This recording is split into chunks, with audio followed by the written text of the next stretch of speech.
Hello बच्चों, फिर से स्वागत है आपका फिजिक्स वंडरलैंड यूट्यूब चैनल पर। सभी को मेरा नमस्कार। और आज का जो हमारा लेक्चर है उसमें हम क्या स्टडी करेंगे। देखिए, टॉपिक लिखा हुआ है redistribution of charges and loss of energy by combination of charge capacitor. यानी कि चार्ज कैपेसिटर हैं और उनको जब एक दूसरे से कनेक्ट किया जाता है किसी वायर से तो चार्जेज का डिस्ट्रीब्यूशन होगा और उस डिस्ट्रीब्यूशन में एनर्जी का क्या होता है, लॉस होता है। तो वो हम कैसे फाइंड आउट करते हैं। तो हमें पता है कि जो कैपेसिटर होता है उसमें जो एनर्जी होती है उसको हम U से रिप्रेजेंट करें। किससे? U इक्वल टू होता है 1/2 CV²। ये फॉर्मूला होता है, U इक्वल टू 1/2 CV²। अब इसको कैसे कम होगी, क्या होगा, कैसे उसमें एनर्जी में लॉस होगा। तो इसके लिए समझो, मान लो हमारे पास दो कैपेसिटर है, ठीक है, और वो आइसोलेटेड स्टैंड पर रखे हुए। इस प्रकार से हमने यहाँ मान लिया ये ऐसे रखे हुए, ठीक है। मान लिया ये A है कैपेसिटर और ये B है। इस कैपेसिटर का कैपेसिटेंस हमने मान लिया C1। चार्ज मान लिया, इसको चार्ज कर रखा, कह रखा ना चार्ज्ड है, तो चार्ज हमने मान लिया Q1 और इलेक्ट्रिक पोटेंशियल मान लिया V1। इसका हमने कैपेसिटेंस मान लिया C2, चार्ज Q2 और इलेक्ट्रिक पोटेंशियल V2। ये जो कंडीशन है ये कंडीशन है बिफोर कॉम्बिनेशन। कब है? Before combination. यानी कि जब हमने इसको कॉम्बिनेशन नहीं किया, किसी वायर से कनेक्ट नहीं कर रखा, अलग अलग हैं, उस केस में इसका कैपेसिटेंस C1 है, चार्ज इसको कर रखा है और हमने मान लिया इसके ऊपर चार्ज कितना है Q1, और जिससे हम इसको चार्ज कर रहे हैं बैटरी के थ्रू, तो उसका पोटेंशियल है इलेक्ट्रिक पोटेंशियल V1। ऐसे ही B के लिए हम बात करें, कैपेसिटेंस C2, चार्ज Q2 हो गया और इलेक्ट्रिक पोटेंशियल V2 हो गया।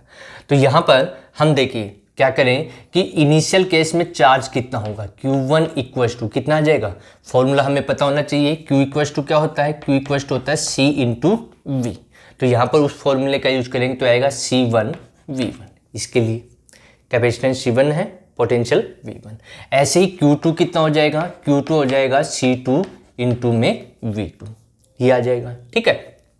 तो इन दोनों इस सिस्टम का, पूरे सिस्टम का नेट चार्ज कितना है? तो टोटल चार्ज हम लिख सकते हैं Q1 + Q2 इक्वल टू कितना आ जाएगा? C1 V1 + C2 V2। यानी कि इसका और इसका नेट चार्ज, टोटल चार्ज कितना आ गया? C1 V1 + C2 V2।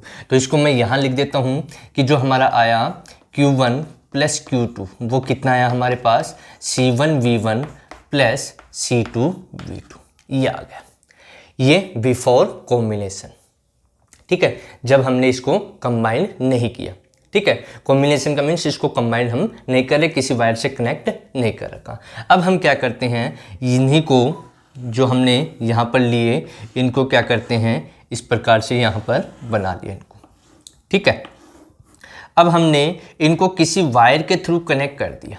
क्या कर दिया? वायर के थ्रू कनेक्ट कर दिया। तो देखिए, जो कैपेसिटेंस है वो तो चेंज नहीं होगा, तो कैपेसिटेंस इसका C1 ही रहेगा और इसका कितना हो जाएगा? C2 हो जाएगा। अब जो चार्ज है उसका डिस्ट्रीब्यूशन हो जाएगा। चार्ज का क्या होगा? डिस्ट्रीब्यूशन। और कब तक होगा? तब तक होगा जब तक कि दोनों का इलेक्ट्रिक पोटेंशियल क्या नहीं हो जाएगा? सेम नहीं हो जाएगा। और चार्ज हमेशा हायर से कहाँ जाएगा? लोअर में जाएगा। हायर पोटेंशियल से लोअर पोटेंशियल की ओर वो ट्रांसफर हो जाएगा। तो मान लिया कि इन दोनों का जब कंबाइन हमने किया तो कॉमन पोटेंशियल आ गया V। कितना आ गया? V। और जैसे ही चार्ज डिस्ट्रीब्यूट हुआ तो इस पे चार्ज आ गया Q1 और इस पे आ गया Q2, ये आ गया, ठीक है। तो यहाँ से हम सोल्व करें कि Q1 कितना होगा, तो Q1 हम लिख सकते हैं Q1 इक्वल टू आ जाएगा C1। कैपेसिटेंस C1 है और पोटेंशियल कितना हो गया? V हो गया, तो C1 V आ जाएगा। ऐसे Q2 कितना आ जाएगा? C2 V आ जाएगा, ठीक है। ये इसके ऊपर हो गया और ये इसके ऊपर। तो नेट चार्ज कितना हो गया? नेट चार्ज हो गया Q1 + Q2 इक्वल टू आ जाएगा C1 V + C2 V। दोनों में कॉमन V आ गया तो इसको लिखा जा सकता है C1 + C2 और कॉमन क्या आ गया? V आ गया। तो ये आ गया Q1 + Q2 की वैल्यू, यानी कि Q1 + Q2 इक्वल टू आया हमारे पास C1 + C2 × V के इक्वल। तो यानी कि इसमें जो चार्ज ट्रांसफर होगा वो हायर पोटेंशियल से लोअर पोटेंशियल होगा। कब तक होगा? जब तक कि इसका और इसका पोटेंशियल इक्वल नहीं हो जाता।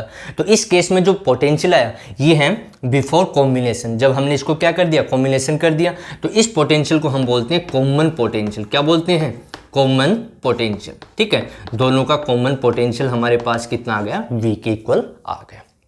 अब देखिए यहाँ पर आगे हम क्या करें। हमारे पास जो रिजल्ट आया इसको लिख देता हूँ।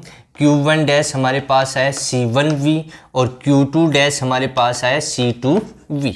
ठीक है, ऐसे ही Q1 हमारे पास ये है, Q2 ये है। अब देखो यहाँ पर कि जब हम बात कर रहे थे पहले, जब इसको कंबाइन हमने नहीं किया था, दोनों को कंबाइन हमने नहीं किया इन दोनों को, तो उस केस में जो नेट चार्ज था वो ये था, और आफ्टर कॉम्बिनेशन इनका जो चार्ज हुआ वो ये आ गया नेट चार्ज। अब according to conservation of charge, किसके अकॉर्डिंग? कंजर्वेशन ऑफ चार्ज के अकॉर्डिंग क्या होगा? पहले केस में बिफोर कॉम्बिनेशन और आफ्टर कॉम्बिनेशन चार्ज क्या होना चाहिए? सेम होना चाहिए। तो यहाँ से ऐसा लिखा जा सकता है फिर Q1 dash plus Q2 dash equal to Q1 plus Q2, ये आ जाएगा। यानी कि ये तो आफ्टर कॉम्बिनेशन और ये बिफोर, ये नेट चार्ज टोटल बाद का है और ये पहले, ये इस सिस्टम का है और ये इस सिस्टम का हो गया। तो यहाँ पर कंजर्वेशन ऑफ चार्ज लगेंगे। तो यहाँ से वैल्यू पुट करेंगे तो इसकी वैल्यू है C1 प्लस C2 इंटू में V इक्वल टू, इसकी वैल्यू है C1 V1 plus C2 V2। तो यहाँ से कॉमन पोटेंशियल V निकाला जा सकता है। तो V कितना आ जाएगा? V आ जाएगा हमारे पास C1 V1 plus C2 V2 upon C1 plus C2, यानी कि इसका इसमें डिवाइड आ गया। तो ये हमारे पास क्या आ गया? Common potential. किसकी वैल्यू आ गई? Common potential. तो यहाँ लिख देता हूँ कॉमन पोटेंशियल आया हमारे पास C1 V1 plus C2 V2 upon में C1 प्लस C2 के इक्वल, ये वैल्यू आ गई। किसकी आ गई? Common potential. यानी कि जब इन पे चार्ज डिस्ट्रीब्यूशन होता रहेगा और जब कॉमन पोटेंशियल हो जाएगा तो डिस्ट्रीब्यूशन रुक जाएगा, उस केस में कॉमन पोटेंशियल की वैल्यू ये होगी। ठीक, अब आगे देखिए इसमें। अब हमसे पूछा गया कि जब इनको कंबाइन हमने कर दिया, यानी कि किसी वायर से जोड़ दिया, तो जो चार्ज इनके ऊपर आया, एक के ऊपर आया Q1 डैश और दूसरे के ऊपर कितना है? Q2 dash. तो इन दोनों का रेशियो क्या होगा? इन दोनों का रेशियो क्या होने वाला है? तो देखिए यहाँ से Q1 डैश की वैल्यू ये रही, कितनी है? C1V, और Q2 डैश की वैल्यू C2V। तो ये रख देंगे C2V। V से V क्या हो गया? कैंसिल हो गया। तो Q1 dash upon Q2 dash equal to कितना आ गया? C1 upon C2। यानी कि चार्जेज का जो रेशियो है, जो चार्ज का रेशियो है वो इन दोनों के कैपेसिटेंस के रेशियो के इक्वल है। ठीक है, यानी कि यहाँ से ऐसा भी लिख सकते हैं Q dash is proportional to C, proportional आएगा इसको हम सॉल्व करें तो यहाँ से। तो यहाँ पर जो रेशियो होगा चार्जेज का वो इनके कैपेसिटेंस के रेशियो के क्या होगा? इक्वल होगा। ठीक है, यहाँ तक तो ये चार्जेज का रेशियो भी आ गया। ठीक है, इसको भी मैं साइड में लिख दूँ। मान लो Q1 dash upon Q2 dash equal to कितना है हमारे पास? C1 अपॉन C2 के इक्वल आ गया। अब देखिए यहाँ पर पोटेंशियल V1 है, यहाँ पोटेंशियल V2, यहाँ पर कॉमन पोटेंशियल हो गया V। अब हमें ये चेक करना है कि इसका पोटेंशियल इंक्रीज हुआ या इसका हुआ, किसका? एक का कम होगा। भाई कॉमन हो रहा है, क्या हो रहा है? कॉमन। तो एक का इलेक्ट्रिक पोटेंशियल कम होगा तो दूसरे का इंक्रीज होगा। तो वो हम कैसे फाइंड आउट करें? तो मान लें कि यहाँ पर हमने कंडीशन रखी V1 is greater than V2। मान लिया कि पहले इसका ज़्यादा था और इसका कम, यानी कि चार्ज यहाँ से यहाँ तक ट्रांसफ़र हुआ, इससे इसमें ट्रांसफ़र हो गया और फाइनली पोटेंशियल ये आ गया। तो इसके अकॉर्डिंग ऐसा होगा फिर कि V1 is greater than V is greater than V2, ये लिखा जाएगा। क्यों? क्योंकि ये पहले था इस पे, ये इस पे था, और आफ्टर कंबाइंड इस पे V आ गया। तो ये कंडीशन कैसे आएगी? देखिए मान लो कि इसके ऊपर हमारे पास 5 वोल्ट है, इसके ऊपर हमारे पास 3 वोल्ट है। ठीक है, तो यहां से लिख सकते हैं 5 इज ग्रेटर देन 3, ये कंडीशन सेटिस्फाई। अब यहां पर कॉमन आ गया, यहां पर क्या आ गया? कॉमन। तो इन दोनों का कॉमन कितना होगा? तो एवरेज हम निकाल लें, तो एवरेज निकाल लें कितना आएगा? 4 वोल्ट, 4 वोल्ट हो गया। कितना हो गया? यानी कि V की वैल्यू, इन वैल्यूज के अकॉर्डिंग V की वैल्यू कितनी हो गई? 4 हो गई। तो यहां से देखिए 5 ज़्यादा है किससे? 4 से, और 4 ज़्यादा है 3 से, यानी कि V1 इससे ज़्यादा होगा और ये इससे ज़्यादा होगा, तो ये कंडीशन यहाँ पर ऐसे लिखी जाएगी। अब हमें मान लो निकालना है कि इसका पोटेंशियल डिफरेंस कितना होगा आफ्टर कॉम्बिनेशन। पहले V1 था और बाद में कितना हुआ, तो कितना उसमें चेंजेज हुआ वो हम यहाँ पर निकालना चाहें तो कैसे हम उसको सॉल्व करें। तो हमारी जो कंडीशन थी उस कंडीशन के अकॉर्डिंग हमने V1 इज ग्रेटर देन क्या मान लिया, V2 मान लिया। तो यानी कि V1 V से ज़्यादा है और V V2 से ज़्यादा। तो यहाँ पर जो चेंज हुआ इसमें और इसके पोटेंशियल में जो चेंज हुआ उसको हमने लिख दिया डेल्टा V1। इसको लिखा जाता है equal to V1 minus V, क्योंकि पहले कितना था V1, बाद में कितना हो गया इसके ऊपर V हो गया। अब ज़्यादा कौन सा है, V1 है, तो V1 माइनस V लिखा जाएगा। अच्छा, अब आगे देखिए क्या होगा, delta V1 equal to V1 minus V की वैल्यू यहाँ ये रही, ये वैल्यू यहाँ यूज करेंगे इसीलिए साइड में इसको लिख रखा था, हमारे काम आएगी इसलिए। तो यहाँ पर V की वैल्यू पुट करूँगा तो आएगा C1 V1 plus C2 V2 upon में C1 प्लस C2। अब इसका एलसीएम लेकर के इसको सॉल्व करेंगे तो delta V1 equal to LCM आ गया C1 प्लस C2, इसको इससे मल्टीपल किया तो C1 V1 प्लस इसको इससे करेंगे तो C2 V1। अच्छा, ये माइनस इससे मल्टीपल होगा तो ये आएगा minus C1 V1 minus C2 V2, ये आ गया।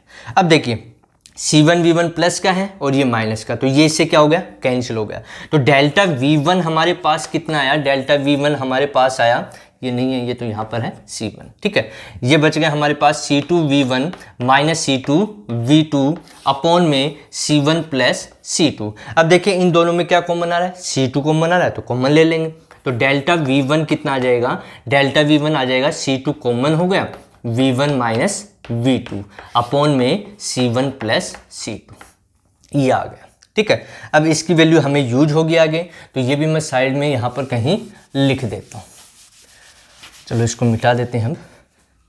तो यहाँ कहीं डेल्टा V1 की वैल्यू हम लिखें, डेल्टा V1 कितना है हमारे पास, C2 V1 minus V2 upon में C1 प्लस C2, ये आ गया, ठीक है। अब हमें ऐसे ही डेल्टा V2 यानी कि इसका चेंज हुआ पोटेंशियल, तो इसका भी चेंज हुआ, इसका पोटेंशियल चेंज हो गया आफ्टर कॉम्बिनेशन के, तो इसका इंक्रीज हो जाएगा, तो वो कितना होगा वो भी हम यहाँ पर फाइंड आउट करें तो कितना आएगा देखिए।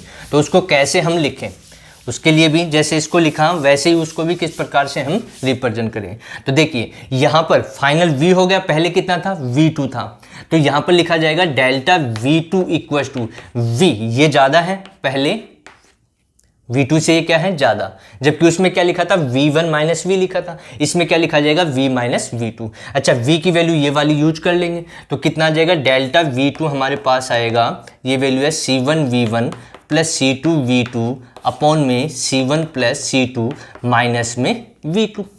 अच्छा, इसका भी एलसीएम लेकर के हम सॉल्व करेंगे तो ये आएगा हमारे पास C1 V1 plus C2 V2, ये आ जाएगा minus C1 V2 minus C2 V2, ठीक है, अपॉन में क्या आ जाएगा C1 प्लस C2। ये प्लस का है और ये माइनस का, तो ये इससे क्या हो गया, कैंसिल हो गया। तो ये इन दोनों में देखिए C1 कॉमन आ रहा है, तो क्या आ जाएगा, C1 कॉमन आ गया तो यहाँ से बच गया V1, यहाँ से माइनस V2 और डिवाइड में क्या आ गया C1 प्लस C2। तो ये वैल्यू किसकी आ गई, डेल्टा V2 की, किसकी वैल्यू आ गई, डेल्टा V2। तो यहाँ पर मैं लिख देता हूँ डेल्टा V2 कितना आया हमारे पास, ये आया C1 V1 minus V2 upon में C1 प्लस C2, यही आया। अब हमसे पूछ ले कि जो उनमें चार्ज डिफरेंस आया, चार्जेज का जो डिफरेंस है डेल्टा V1 और डेल्टा V2, उन दोनों का रेशियो क्या है। जैसे चार्जेज का हमने निकाला रेशियो ये, ऐसे इन दोनों का रेशियो क्या, तो इन दोनों का रेशियो क्या आएगा, delta V1 upon delta V2 equal to क्या आ जाएगा, डेल्टा V1 की वैल्यू है C2 V1 minus V2 upon में C1 प्लस C2 अपॉन इसकी वैल्यू कितनी है, C1 V1 minus V2 upon में C1 प्लस C2। तो देखिए ये इससे कैंसिल हो गया, ये इससे कैंसिल हो गया, तो delta V1 upon delta V2 कितना आ गया हमारे पास, C2 अपॉन C1 आ गया। कितना आ गया, delta V1 upon delta V2 equals to C2 upon C1। तो यहाँ से हम इसको लिख सकते हैं कि हमारे पास जो रिजल्ट आया है वो कितना आया है। तो इनको मिटा देते हैं हम। तो यहाँ से हमारे पास delta V1 upon delta V2 का रेशियो कितना आ गया, C2 अपॉन C1। यानी कि इनका जो रेशियो होगा वो कैपेसिटेंस के रेशियो के इन्वर्सली प्रोपोर्शनल होगा, जबकि यहाँ पर डायरेक्टली प्रोपोर्शनल था चार्जेज का और इलेक्ट्रिक पोटेंशियल का ये होगा। ठीक है, जो चेंजेज उसमें हुआ। अच्छा, अब हम बात करें एनर्जी की। किसकी बात करें, एनर्जी की हम बात करेंगे। तो एनर्जी की बात करें तो इनको हम रफ कर देते हैं। तो क्या आने वाला है देखिए। तो यहाँ पर हमने दो कंडीशन लिखी। तो एनर्जी का फॉर्मूला लिखा 1/2 CV², ये लिखा था। तो देखिए हमने जब ये कंडीशन रखी दो बिना बिफोर कॉम्बिनेशन के, कैपेसिटेंस C1, चार्ज Q1 और पोटेंशियल V1, इस पे C2, Q2 और V2 ये था। तो बिफोर कॉम्बिनेशन इसकी पोटेंशियल एनर्जी टोटल कितनी होगी, मान लो U है तो इसकी कितनी हो जाएगी 1/2 C1V1², और इसकी कितनी हो जाएगी प्लस में 1/2 C2V2², ये हो जाएगी। और जब हमने कॉम्बिनेशन इनका किया तो हमें ऐसा देखने को मिला, इसके ऊपर चार्ज Q1 डैश था और इसके ऊपर चार्ज कितना था Q2 dash, capacitance C1 C2 और पोटेंशियल कॉमन कितना आ गया था, इनका पोटेंशियल कॉमन आ गया था V। तो इस केस में टोटल एनर्जी कितनी होगी, तो उसको मान लिया डेल्टा U डैश मान लिया हमने, क्या मान लिया U डैश। तो कितनी हो जाएगी 1/2 C1V², ये तो इसकी हो गई, ठीक है, प्लस 1/2 C2V², ये इसकी हो गई, क्योंकि पोटेंशियल दोनों का क्या है, कॉमन है। तो यहाँ से V कॉमन ले लेंगे तो U डैश कितना आ जाएगा 1/2 C1 प्लस C2 इंटू में V², ये आ गया। अब V की वैल्यू ये यहाँ पुट कर देंगे तो आफ्टर कॉम्बिनेशन हमें एनर्जी मिल जाएगी। तो कितनी आएगी देखिए, तो U डैश इक्वल टू आएगा 1/2 C1 plus C2 into V की वैल्यू ये है तो यहाँ से रखेंगे C1V1 प्लस C2V2 अपॉन में C1 प्लस C2 का होल स्क्वायर। अब इसका फॉर्मूला लगा के सोल्व करें, तो सोल्व करेंगे तो क्या आएगा देखिए, क्या रिजल्ट हमें देखने को यहाँ पर मिलने वाला है।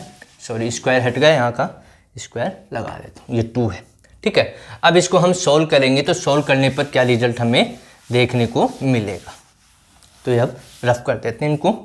तो क्या आएगा देखिए, U dash equals to 1/2 C1 plus C2 into इसका स्क्वायर करेंगे तो क्या आएगा, इसका स्क्वायर आएगा C1² V1² plus C2² V2² plus A plus B का होल स्क्वायर का फॉर्मूला अप्लाई कर लें 2 C1 C2 V1 V2 upon में ये है तो इसका स्क्वायर हो जाएगा C1 प्लस C2 का होल स्क्वायर। तो देखिए ये C1 प्लस C2 मल्टीपल में है, ये डिवाइड में, तो ये एक इससे क्या हो जाएगा कैंसिल, यानी कि U डैश हमारे पास आ गया C1² V1² plus C2² V2² plus twice C1 C2 V1 V2 upon में ये 2 और इनटू में C1 प्लस C2, ये U डैश आ गया हमारा, ठीक है।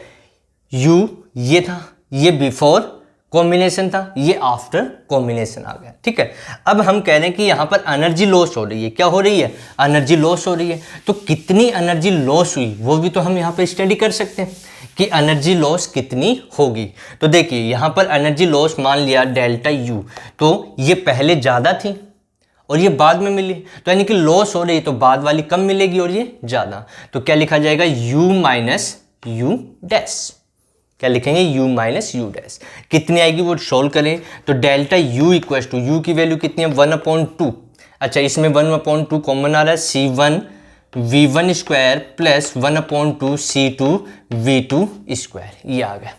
माइनस में क्या आ जाएगा 1/2 इंटू में C1² V1² plus C2² V2² plus twice C1 C2 V1 V2 upon में क्या आ जाएगा 2 बाहर कॉमन ले लिया C1 प्लस C2, ये आ गया।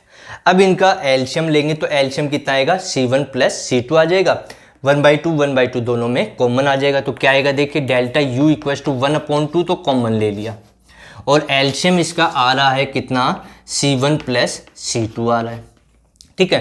तो यानी कि C1 को इससे मल्टीपल कर दूं और इससे भी मल्टीपल कर दें। ऐसे C2 को इससे और इससे मल्टीपल करेंगे तो क्या आएगा, देखिए यहाँ से आएगा, मल्टीपल करेंगे यदि हम तो क्या रिजल्ट हमें देखने को मिलेगा 1/2, तो यही, तो यह आ जाएगा C1 square V1 square plus इसका इसके साथ आएगा C1 C2 इंटू में V2 स्क्वायर, ये हो गया।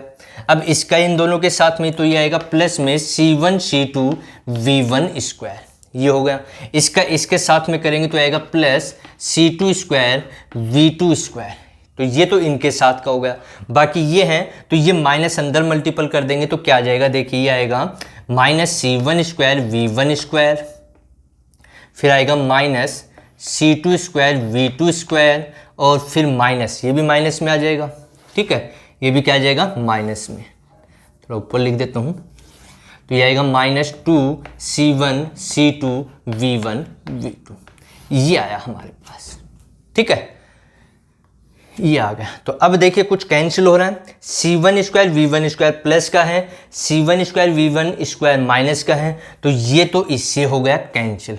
अच्छा यहाँ से देखिए C2 square V2 square plus का है और यहाँ माइनस का, तो ये इससे कैंसिल हो गया, ठीक है। तो फाइनली क्या बच गया उसको लिखें हम, तो हमारे पास ऐसा कुछ बचेगा, यहाँ पर हम देखें तो हमारे पास क्या बचने वाला है, देखिए क्या बचा, डेल्टा U इक्वल्स टू 1/2, यहाँ से बच गया C1 C2 V2 square plus यहाँ से बच गया C1 C2 V1 स्क्वायर, यहाँ से बच गया minus 2C1 C2 V1 V2 upon में क्या आ गया C1 प्लस C2। अब देखिए इनमें C1 C2 C1 C2 C1 C2 क्या हो रहा है, कॉमन आ रहा है, तो कॉमन ले लें तो क्या आएगा, देखिए रिजल्ट हमारे पास क्या देखने को मिलेगा। तो हमारे पास finally delta U equals to आया 1/2 और ये कॉमन ले लिया मैंने C1 C2, तो यहाँ से क्या बच जाएगा, यहाँ बचेगा V2 स्क्वायर, यहाँ बचेगा प्लस V1 स्क्वायर, यहाँ बचेगा माइनस 2V1 V2 अपॉन में कितना आ गया C1 प्लस C2, ये आ गया।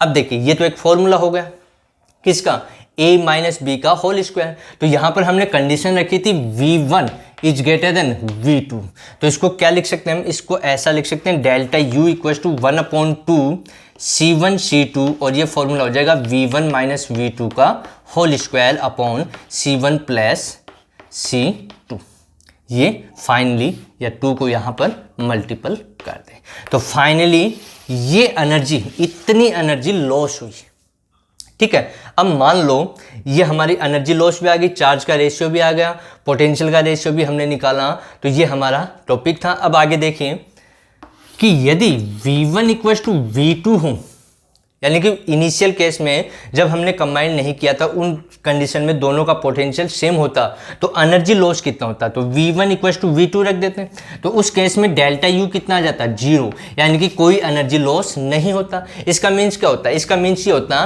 कि चार्ज का ट्रांसफर नहीं हो पाता, ठीक है। दूसरा यहाँ पर हमने देखा कि यहाँ पर हम जो चेक कर रहे हैं इसमें जो एनर्जी है वो कितनी लॉस हुई, तो हमारे पास अकॉर्डिंग टू एनर्जी जो होती है U equals to 1/2 CV square होती है, ये फॉर्मूला होता है। यानी कि इसको आगे हम सोल्व करें तो इसको ऐसा भी लिख सकते हैं QV/2, ये यानी कि आधी एनर्जी लॉस हो जाती है। क्या हो जाती है, इस केस में आधी एनर्जी लॉस हो जाती है। वो एनर्जी कहाँ जाती है, वो जो वायर हमने कनेक्ट किया था उसमें हीट के रूप में हमें मिलती है, ठीक है।